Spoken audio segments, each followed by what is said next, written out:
So we're here today to try to have some important conversations about cannabis use. And what we're seeing with the adolescent population. We've got a lot of different perspectives here from people in the field of medicine, a high school student, a person in recovery, and I'm a clinician.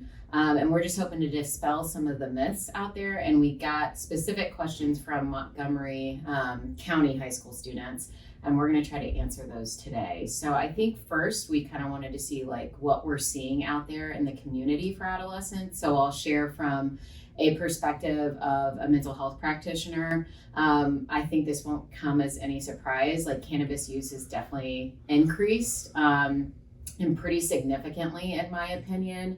I think part of the reason is access. So with some of these new oils, vapes, cartridges, it's very easy for clients now to use them and to be able to use them in settings where previously, if they were using cannabis, it would have been pretty obvious.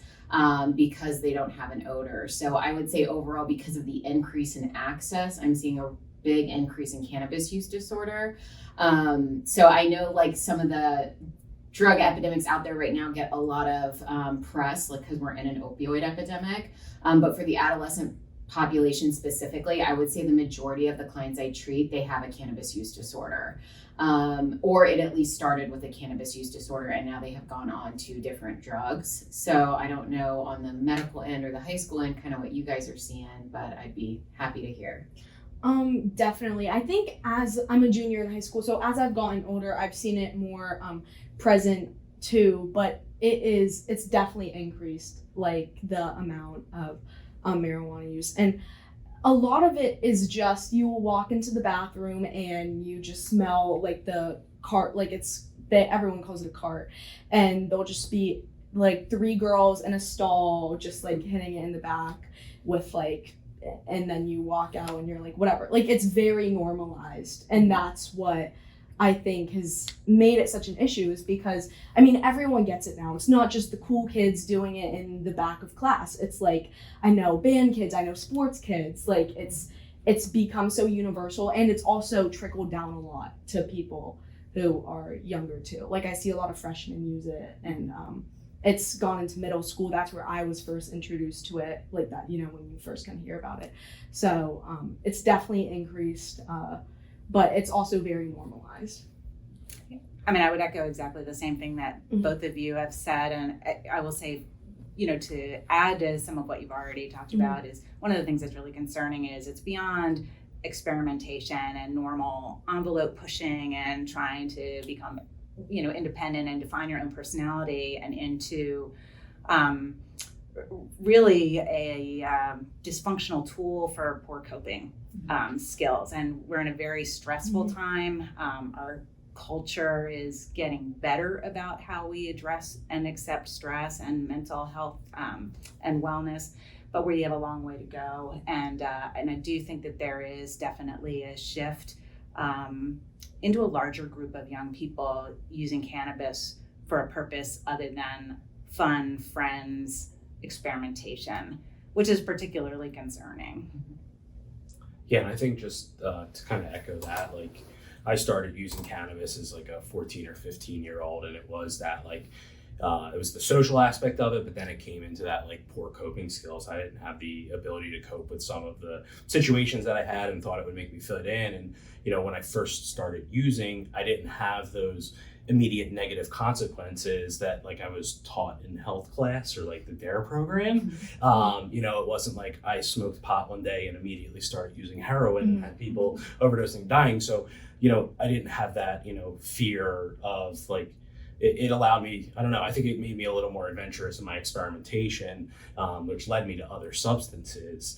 And then just, you know, from entering the recovery community, you're seeing people like younger and younger come in with, you know, cannabis as their primary drug of choice, which I wasn't seeing when I first entered recovery. You know, a lot of it was 10 years ago and it was all opioids. Now it's like a lot of people who are using the high potency THC that are developing like that serious dependency and things like that. So it's just like that changing landscape of like what, you know, you're seeing people coming in with. Yeah. And I think kind of similar to what both of you said, but what I see a lot or people like my friends and just people that I know, they will start using it as like just a social fun, go to a party kind of thing, but it turns into more than that. Like then they start realizing that it makes them feel good and they want to go to parties more, and then it's so easily attainable that they start using it to cope. And that's also like when it kind of starts like going in a bad direction, because it's like, yeah, it might start out fun, but because there's so much stress right now, it just, being a high schooler can be stressful with all your classes, and a lot of people haven't like learned to cope with that because they're young and they're discovering themselves. So it's like it starts as something fun, but then it moves towards just a bad coping mechanism. I think you raised a really good point there too, because a lot of parents of my generation might do not a giant shrug, but a lot of people will do a shrug because they remember, well, when I was in high school, I did this, that, and the other thing, and I came out fine, and I'm a functional adult.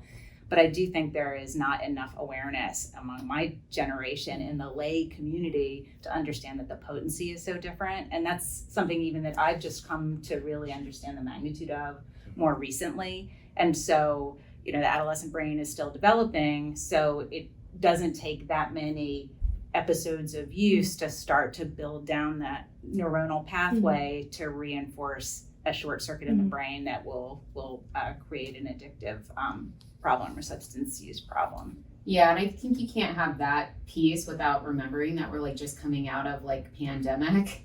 And so a lot of the kids have been so isolated that I'm seeing like an extreme uptick in anxiety with sort of like agoraphobic features, right? They're scared to go places. And a lot of kids have started using, and it's isolated use, and they're using a lot by themselves. So I think the typical trajectory of what we would see sometimes with like the party atmosphere, and then it would progress. Some of the kids that started a couple years ago, it was in response to being isolated and not knowing how to then facilitate connection with others. And so they got connected to something that was an instant fix, right? But then you add the potency, and once again, it's sort of like vaping to educate people with the nicotine.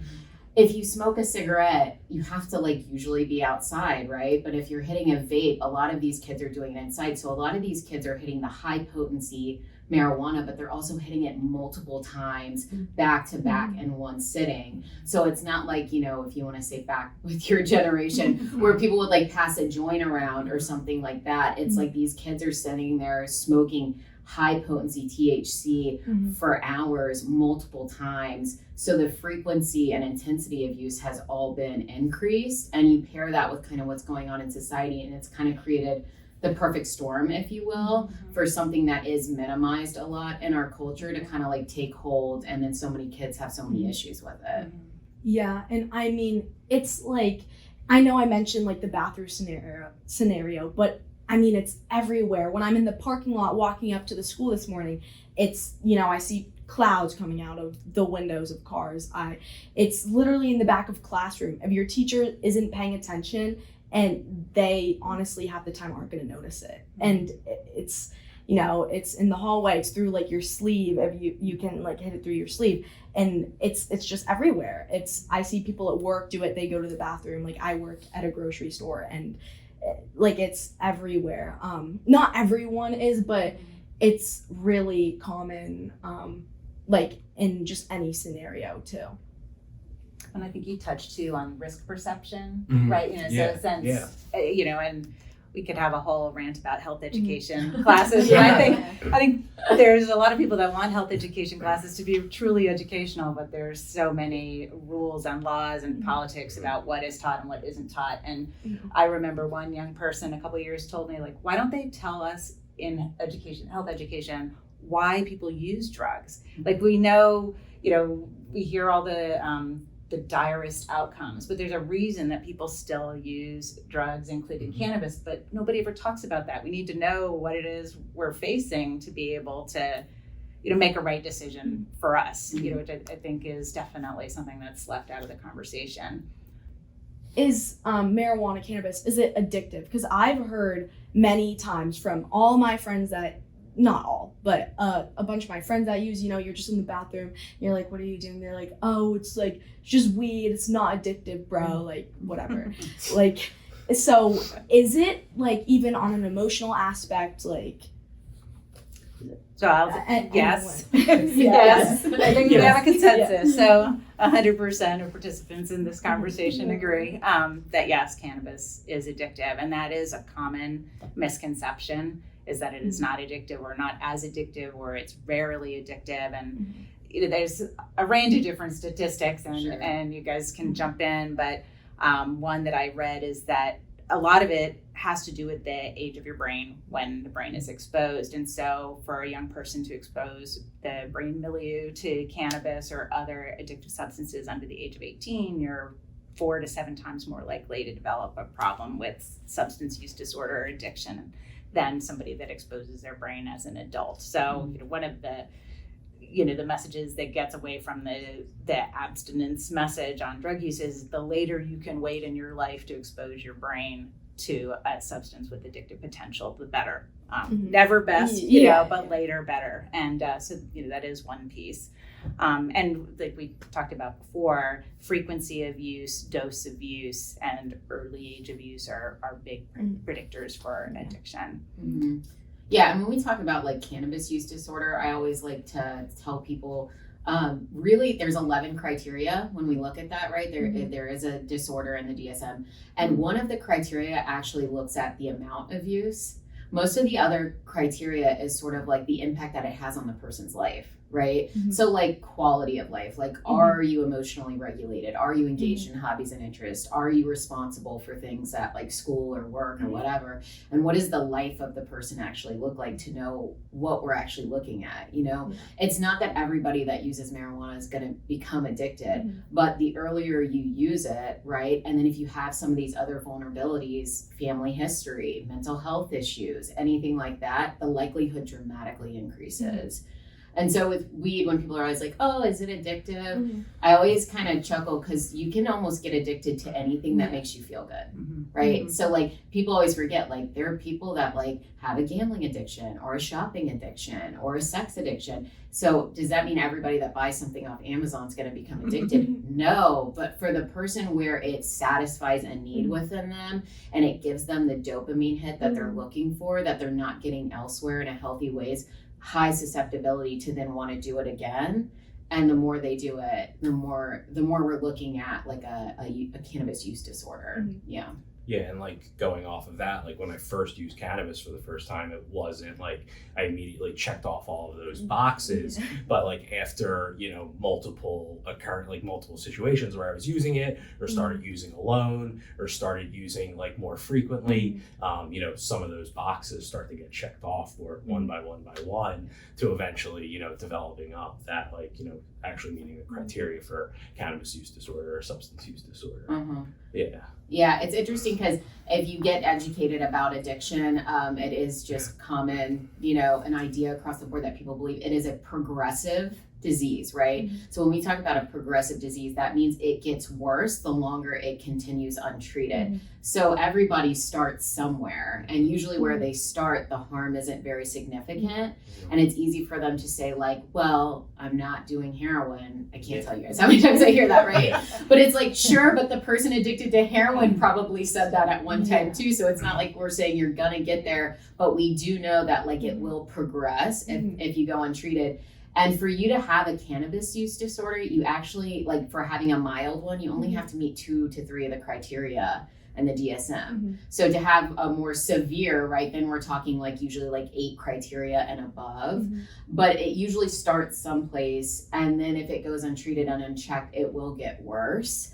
And you've probably seen that in the high school, the kid that maybe started smoking freshman year and just occasionally doing it. Now they're a junior with you and maybe they're not showing up for school or not engaged in sports or whatever it might be. Yeah. And you see it like all the time. And I think it's so interesting too, because it's in completely different crowds of people. Like it is not just your typical stoner in the back of class, big party kid kind of story. It's like people who are genuinely into sports, athletics, band, theater. Like you see people like that, and then you seeing them last year even during COVID, and then seeing them now. Like it's such a big transition from like seeing them freshman year, because it was like freshman year, see everyone sophomore year, I don't, and then now junior year, I'm like, some of these people have completely changed, and it's like it's sad, but then it's also like it's not even like their personality, it's like they just don't show up to school anymore. It's like they don't care about this kind of stuff anymore. So it's like you see like that genuine like drug addiction sort of like thing. So I was just wondering, if I see somebody who is using cannabis, or I see them struggling with that, using it more often, when is a time maybe I should step in, or like what are some red flags that where I need to get help, or do I need to get help, or like what are some things that I can do that you think are important? I think like the best thing you can do for people that are struggling is just talk to them a lot of the time, right? From like a non-pressure standpoint, just try to like check in with them and be like, hey, like, how are you doing? Because honestly, kids actually have pretty honest conversations together when there's not like adults in the room. So sometimes just like being like, I think there might be something to this. Like, I kind of see these things going on with you. And like, as a friend, like I'm concerned, and just kind of starting the conversation. Because I think when we talk about like cannabis use disorder, right, or addiction, if we're talking about that, it's really important to get feedback in like a caring and supportive way. And sometimes friends are the best people to do that. Of course, you can get like professionals involved, but I always think that's a good starting point, is like, hey, just tell them you're concerned. You know what I mean? Tell them the things that you're seeing going on. And then from there, there's ample resources as if the person wanted to connect. All the schools are like very aware of what's going on right now. So there's plenty of counselors, at Downingtown or Westchester or some of these other schools in Montgomery County that are more than willing to have the conversation without any pressure. The schools aren't there to actually get you in trouble. They're there as a touch point to try to get you connected to maybe some counseling, or just to have a conversation if maybe you're concerned about something going on with yourself. It's not like if you talk to a counselor at school, they're calling the cops and then you're getting charged and arrested. That's not how they operate. They're really kind of a point of contact for more help, if you can look at them that way. Or I'm sure, a doctor or something like that. So, well, I mean, I echo 1,000%. Like peer-to-peer is so powerful, and just I care about you, even not worrying so much about getting the words right, because nobody has a BS detector stronger than an adolescent, right? So just the genuine caring, like I just really worry about you. Do you know where to get help? Do you want me to ask around for you? Just to offer that sort of support. And in terms of finding a trusted adult, and I also would just recommend for high school students, sometimes it's too much of a burden to carry the pressure of someone else's, if they're really in mental distress or really struggling with addiction and like going down the spiral, that's a lot for a young person who's not a professional in the space to shoulder. So you don't need to shoulder that by yourself. So if you have a teacher that you trust, or a counselor in the school, or if you can have that kind of conversation with your parents to ask if they can help find a resource, and just ask some questions like that.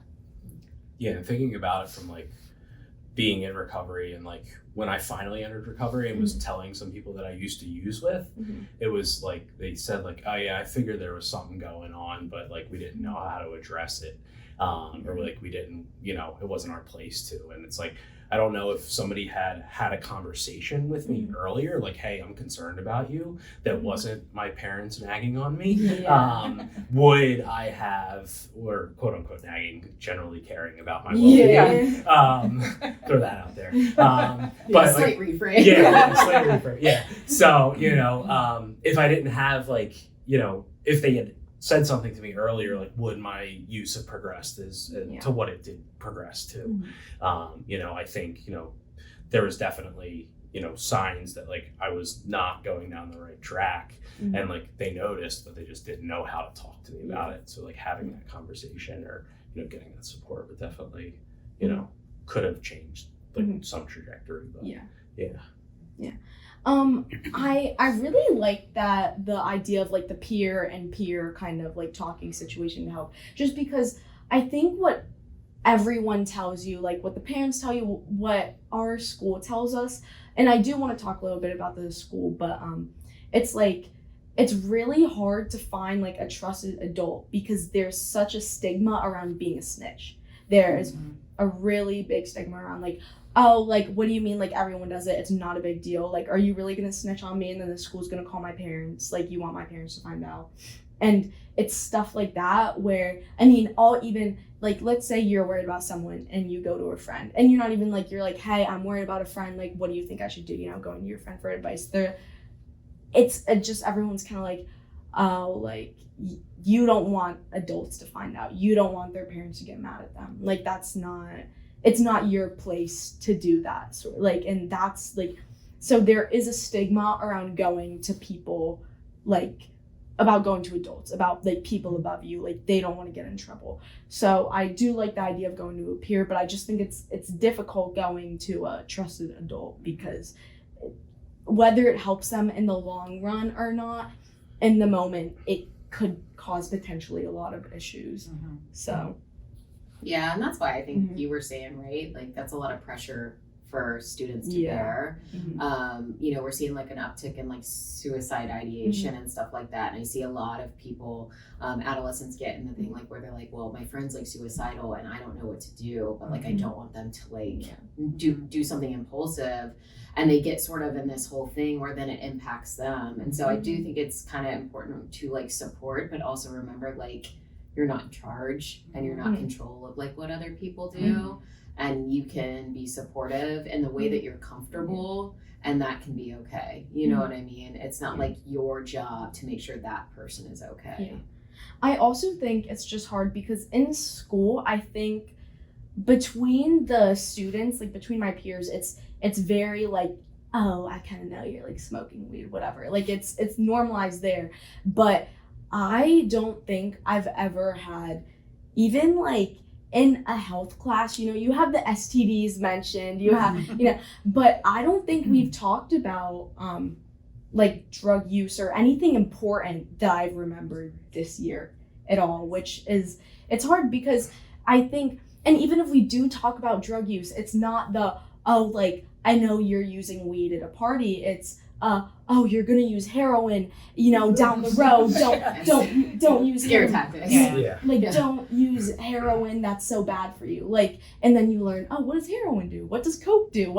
But you're not actually learning about the important situations at a party. So I think it's hard because I know you were saying we have people at school that we could go to, but that is actually not advertised that much in school, which can be really hard. Like, and our guidance counselors, they are advertised for setting up our schedules. And it's even mental health, you know, we have some programs set up there and they've been trying to implement stuff, but even it would be nice to see a poster up around the school, like, oh, you're, you know, if you have these issues, go to this guidance counselor. And they tell you that, like they do, but it's not to an extent. It's like they might hand you a paper in the beginning of the year, and then that's kind of how it is. So it's like, it's hard in that sense to, you know, get friends help or even get yourself help because you don't know where to start. So. Well, and I would be curious if this is true in your school, because one of the things I've heard a lot too is depending how connected you feel to your school, that can change everything. So if you are not having a good high school experience and you don't feel like there's an adult in the school that you can be honest with, you're not going to go because you don't have that connection. Or if you have a ton of social capital in your school, you're not going to go because you don't want to ding your reputation. And so then it's probably a very small subset of young people that would feel like they would get what they need with no negative consequence by approaching an adult in the school. One thing I have found very common among a lot of my friends, a lot of other high schoolers, is they are really scared of asking for help. And not just in this situation, but needing help for homework, needing help on a test. Like, they have a really hard time asking for help. I am very glad that I am okay with it. I'm okay going to adults. I'm like, you are my teacher. You need to help me. But I know a lot of people aren't. So it's hard on like that part where they're like, oh, like, you know, I don't want to go to this person for help because it's going to burden them. Which I think my generation we can be pretty selfless people on that aspect of not wanting to burden others. And not, it does come from a little bit not wanting to be perceived as like an annoying or bad person, but at the end of the day, a lot of us don't want to burden other people. So it can be hard to ask for help, and then it kind of only hurts us, even though we're just trying not to hurt other people. Yeah, I think it's hard because like you talk about the school piece with adolescents, but it's like Yeah. just one of the touch points that you guys all have. Yeah. So finding ways to, because like in order to get somebody help, right, we need to get them these touch points. Mhm. And for some adolescents, like the touch points they have are school and home, you Yeah. know? And so trying to make some changes in the school environments so they're more inviting around this conversation, I think would be beneficial. And I do think there's some school districts actively trying to Yeah. do that, right? But nobody's got like the magic solution. So yeah, it's hard. And I think like your generation, it's a really hard time to be a teenager. Like I keep saying that. And a lot of that is like, it's a very shame-based culture that you guys are growing up in, right? Just by the influences of social media and the peer pressure, you guys are always connected. So the idea of appearing vulnerable, right? Like asking for help is a huge barrier for a lot of people because they don't know how they're going to be perceived. And there are all these social pressures like on a macro level and this messaging that you guys get through all of these different apps that when I was younger that didn't exist, and I'm not that old yet, but it wasn't a thing when I was in high school. So I just think like it's a really hard time to grow up, and then you guys throw the pandemic in there, and it's just like being a teenager right now is super tough, you know. So like I think adults can kind of see that, and people in the professional realm of things trying to help kids can see that. But that's why some of the peer dynamic can be so powerful, because sometimes like you guys are sort of the best avenue for people to get the support that they need. I actually think it's really interesting that you mentioned like peer pressure, because it's just I think why it's like cannabis use is so normalized even, and like why it's not a big deal is because we are so like deaf to kind of what has been like told to us so many times about like, oh, peer pressure, do this, you're gonna die when you start using drugs. Like it's like you hear so many times in class, oh, weed is a gateway, and it is though, like it is, but if we've been told it so many times, like it's kind of just like a joke sort of like situation, and it's hard because like it is, and I've seen it happen so many times, like it's true, like it is a gateway, but everyone hears it. Like you hear it in your health class and it's just like, oh, like what, I'm gonna use heroin, ha ha ha. Like it's kind of like, it's like that, like, but it's true. So it's like, it's hard when even the school will try and like teach us about it, but it's hard to find the right way, because you said there's no perfect solution to any of this. So it's like we're told it at times, but we've kind of all just like, it's like a joke, we've let it slide. And I really wish that in health class there would be more of an emphasis on the why, because the why gets to the crux of the problem, like what is missing, what need is not being met that makes using a substance an appealing option to solve a problem, fill a void, create a satisfying life experience. So one of the missteps I see a lot of parents make is that they become super reactive as soon as they find out that something's going on, which then will shut the child down from wanting to have further conversations because it becomes this magnified thing. So I think when you're trying to talk to your kids, or kids when you're trying to talk to your parents, it's really important to check your own emotional nature of like how you feel in that moment and respond in like a very neutral, calm and collective way, so it doesn't become sort of this chain where it's like, okay, well, if I talk about something difficult with my parents that they don't like, they're going to become reactive, or as the kids say, freak out, and then I'm not going to talk to them about anything. And I'm like, well, I get that, why would you, right? Like it's not an emotionally safe environment. So I think in order to have these harder conversations, you kind of need to do a temperature check with yourself when you're in them, to make sure you respond in a way that's like almost inviting, right? Like it's almost like, tell me more about that. Like I'm curious as to why this is going on. Like how can I help you? I also think like a lot of families aren't communicating enough. So it's interesting to see the types of time spent together, and then there'll be a crisis moment, and then they'll want to talk about it all. But it's like there was a lot of warning signs leading up to that moment, right? So it's like as soon as you see something going on, that's the opportune time to bring it up in a supportive, calm way, right? And not like make assumptions about what it could mean. Just be like, hey, like, I see it looks like you had a hard day. Like, what's going on with you? Kind of talking about like the why, right? Like if you start to have these normalized conversations about like difficult things, they're not so hard to talk about, and then people are more apt to want to come to you because it's safe to talk about. So yeah, I would just say like reactivity is one of the pitfalls I see a lot of people fall into. It's like they don't like what's going on, they become reactive, and then the kid shuts down because they're like, well, this is not the response I wanted, which is fair. You don't want that response. So yeah, and quality time, like I always tell families, like if you're not spending quality time together, when you have like the hard moments, it's really hard to then like do well in the hard moments, right? Like, and quality time is not like both watching a movie on your phones, right? It's like actively like trying to make time once a week to like do something with your kid, right? Like get to know your kid, do something they like, even if you don't like to do those things, right? Like kind of be a part of their life. And then if things start to get stressful or things start to uptick, it's way easier to then respond in an appropriate way because that relationship already exists on a level that wouldn't if it's just like they isolate in their room, you work, and everybody kind of is on their own tracks, if you will. Yeah, I think it's hard, and I've just seen this like as getting older in high school too. Both me and my sister being able to drive. I've spent days without speaking to, I'm pretty close with my mom, but I've spent days without speaking to my sister or my dad, not even because I don't like them, but just because like I rarely run into them. I don't need a ride from anywhere. Like, and I'm like, me and her share a bathroom, and we see each other in the morning. We don't even look at each other because we're just so used to like it's whatever. But when we have fights or when they get mad at me or something, it can be really hard because you don't have those good moments to kind of like build off of it.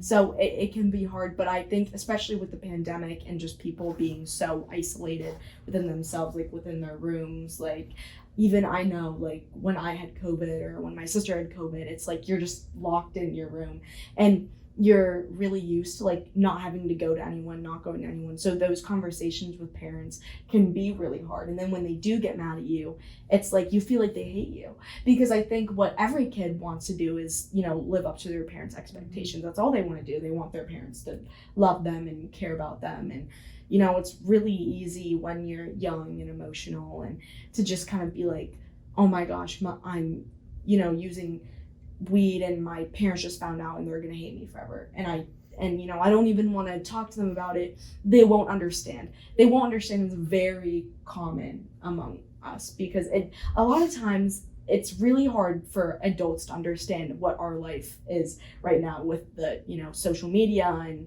you know, phones. Even it's really different from how they grew up. So that level of I don't want them to hate me and they won't understand what I'm going through is like really easy to create a disconnect, and then it's just really hard for communication.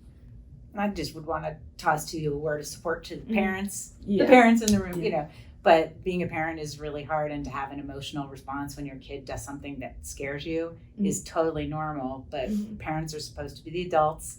And you should take your emotions elsewhere and go and unload with your friend, your spouse, whatever. Like all of those emotions are normal and appropriate, but we should all be calm with our kids and our young people so that they feel comfortable to approach us.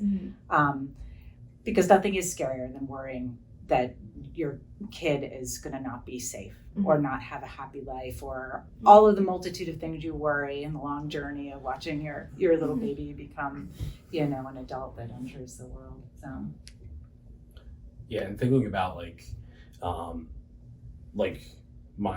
I started using when I was like a teenager and like in high school and things like that, so it was like easier to feel like it was easier to like hide everything than to actually have like those conversations with my parents. And it was I forget what somebody said, I'm gonna draw a blank on it, I don't remember, but like when I got caught, you know, drinking alcohol for the first time or got caught using cannabis, it was like punishment. I did the crime. I got punished. Once I was done the punishment, like we would never talk about it again. And then like it wasn't until the next crisis is when we would like talk about that stuff. So anytime, you know, I did something like quote unquote wrong, like I would always go back to that, like I'm gonna get punished and like I don't want to have to talk about it, instead of like you know, really trying to have that like open dialogue about like, you know, why was I using, like what stresses was I under.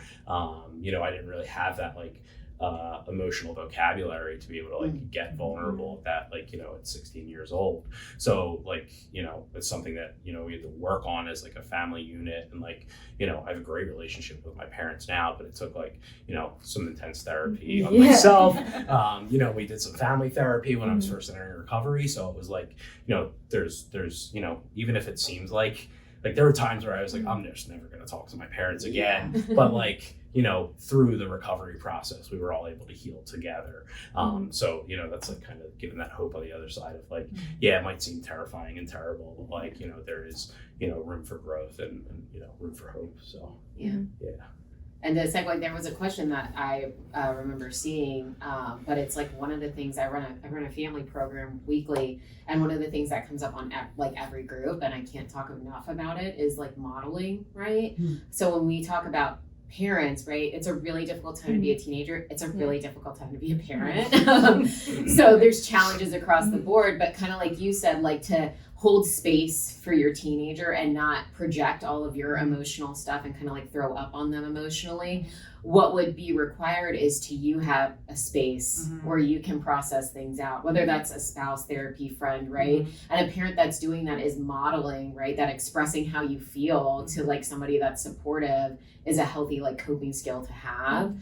And so when we talk about modeling, it's so important with cannabis use specifically, because you know, I'll get these kids, right? I'm sure you've got the friends. And they're telling me they're using weed for their anxiety, right? And then they'll tell me in the same breath, well, my dad's got a medical card and it's for anxiety. And I'm like, okay. You know what I mean? Like so that's like a really hard challenge then to come up against, because the person that's, you know, supposed to be modeling appropriate behaviors, emotions, all that kind of stuff for them is using this thing as a coping strategy for their mental health, and they're under the guise that it's medical, and the kid is using that justification to continue to use, even though, you know, the kid's not prescribed it, it's not, nothing about it is medical, but that in their head is enough of an argument to be like, well, they're doing it, so I'm going to continue to do it. Okay, so first of all, cannabis is medicine.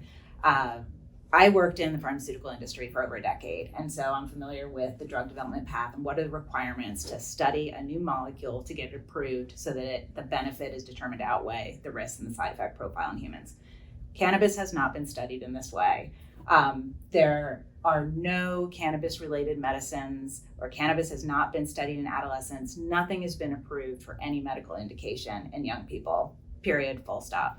And in terms of clinical trials that have been done with cannabis-related compounds, there's only 2 or 3 indications that have been approved. One is for appetite loss and weight loss in patients with AIDS. One is for nausea and vomiting with chemotherapy, and one is for seizures in a very narrow patient population of very young children. So that's it. So all of these other indications that are decided on a state-by-state level are not based on any clinical trials. Not to say that if we ever do the trials that we may not determine a benefit, but we need to figure out what is the dose, what is the THC, what is the CBD, what are the other compounds. We just don't know these things. So as a physician, I really don't like the conversation around medical marijuana, because I think that it is a strategy to legalize marijuana for recreational use or all use, kind of like alcohol. Whether or not that's good or bad is a different conversation, but alcohol never had the path to legalization by saying, hey, you know, why don't you have some alcohol for that anxiety you have? I hear that really helps. So so that's kind of my short answer on cannabis as a medical therapeutic. So I completely agree with you. I always tell people the research out there is very limited from what we typically would see for something that would be used in a medicalized way. But just to kind of like get on the level of adolescents, like this is always the joke I give to them when they're talking to me about medical marijuana. I'm like, yeah, but like how medical is it that you can just like take $250 and like give it to a doctor and tell them you have this, and then you get a card and then you get to decide how much medicine you take and when? That's not really a medicalized model. That's just more you like paying for something and getting access. And so that's some of the problems I have with like that conversation, is that like it's not that I think there wouldn't be a medical use. Like I am in favor of harm reduction, which is another topic, but it's that it's not really a medical model. So there's plenty of other narcotics that are addictive as well and are prescribed for specific medical reasons, and they are necessary, right? So I kind of look at it in line with that, but the way that medical marijuana has been rolled out, I think does a disservice to the medical marijuana plea or whatever you want to call it, because that's not how it is. And the kids know, like when I tell them that, they like laugh. They're like, yeah, you're right. You know, it's kind of a joke. Like you just get a card and you go to a dispensary and buy whatever you want and use it however much you want. And so for me, that's just not really what we look at when we talk about something using in a medical way, right? It usually has a lot more oversight, and it's not really put on the patient to kind of decide when and how they want to use the medicine. It's an actual prescription that says, here, you take this at this time when you feel like this. And to add to the disservice piece is by putting it forth under this umbrella, it gives a false sense of safety. And so this safety profile is not zero risk, but having marijuana come through this medical angle, I think as adults and young people alike getting the wrong message that there are no health risks involved with using cannabis, and that's just not true. Definitely.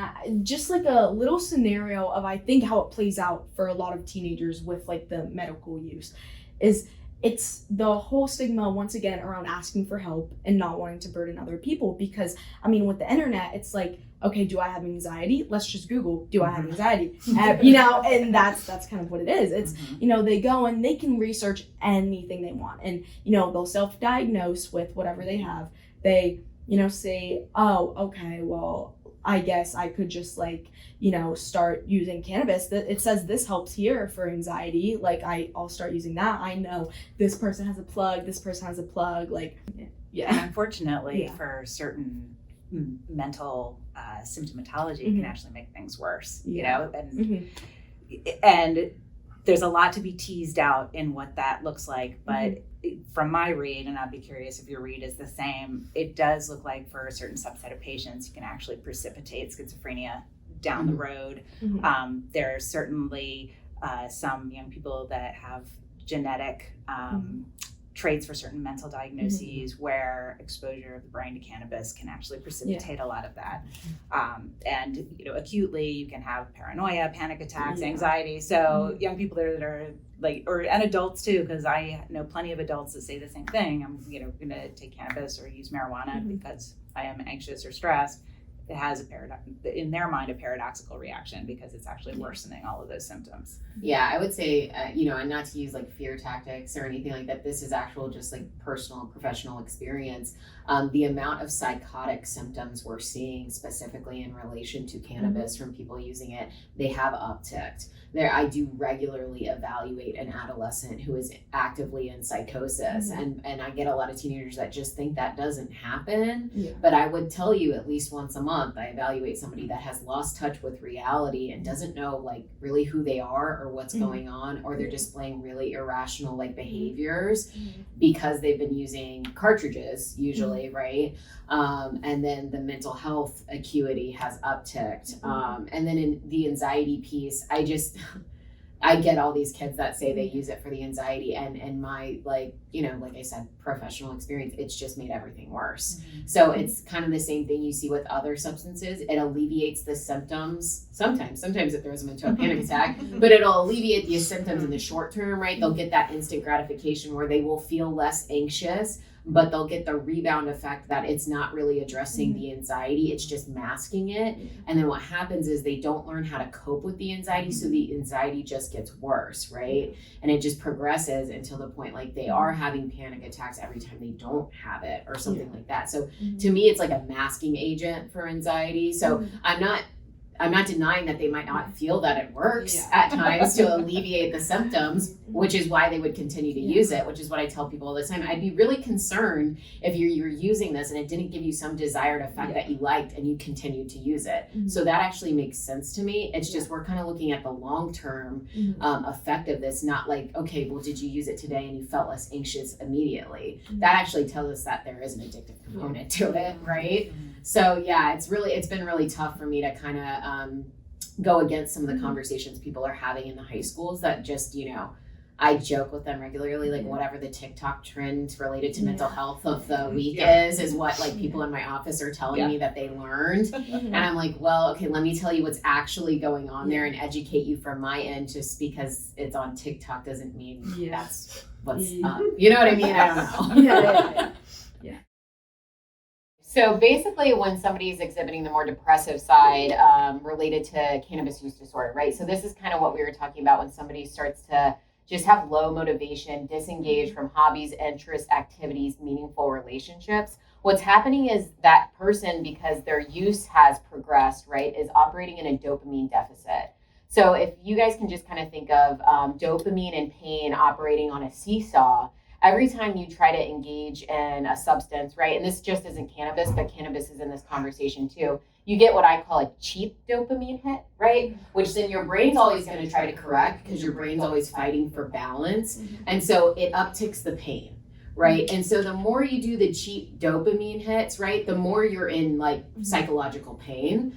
And things that used to bring you dopamine hits, they just don't give you what you used to get, right? And that's why like, it is such an incredible, right, like maladaptive coping skill, substance use, right? Cannabis specifically, because you're gonna get this dopamine hit that a lot of other things might not give you, but it's not gonna do anything long-term, right? And you'll build tolerance and the dopamine, it won't be what you used to experience. So a lot of times when we get somebody sober, I tell people like when we get them to stop using cannabis, it usually gets harder before it gets easier. Because you're going to be in that dopamine deficit and we're going to try to get you to engage in activities that you like, but you're going to think that you don't, but it's really your brain just needing to heal, right? You're just not going to get that dopamine hit that you were looking for with cannabis. And that's actually a good thing because anything that's giving you a dopamine hit like that is not sustainable long term. If you continue to rely on that will be an addiction, right? So there's a really good book that I would suggest to any parents out there. It's called Dopamine Nation. And she does a much better job of explaining all of this, but that is what's going on when you're sort of seeing the anhedonia or the depressive symptoms or kind of just like the disengagement from life. Yeah, I think another big thing I know with like the depression and brain chemistry, like lacking dopamine side too, is the lack of hunger that you get when you're using cannabis can be a lot. And I know so many people that they cannot eat unless they're high, and that's how it is. And a lot of people then aren't eating correctly, and then when they aren't eating correctly, they're not getting enough like nutrients to their brain, and they're not paying attention in school, they're missing school, and that can also really affect like how your brain's working, what kind of things you like anymore, just because then you're not eating enough. So it can also affect it on like that aspect of things. It also affects it affects a bunch of different things biologically, like you're saying, but it also affects sleep patterns. So a lot of people don't know this, but people that have abused cannabis in the past and then stopped abusing it, a lot of times they'll be like, I'm dreaming again. And it's like, because you're getting REM sleep, right? You're getting rapid eye movement sleep. Cannabis puts you, basically it has a barrier to REM sleep. So it's not like you don't ever get it, but you're not getting it as often as you should. And the REM sleep is like the restorative sleep. So you need that in order for like mood regulation, focus, attention. So you get a lot of these kids, especially the cannabis use disorder kids, that the parents will think they have ADHD, and it's not actually ADHD. It's substance use paired with lack of sleep paired with lack of appetite, paired with all these things that then affect attention and focus. But ADHD is such a big thing right now, right? When in reality, there's a lot of mental health disorders that create attention issues, and cannabis use disorder is obviously one of them. I want to thank everybody for joining this conversation today. It was a pleasure, and I think it's important to have these kind of talks in our community. Thanks for having us. Thank you. A lot of fun. Thank you.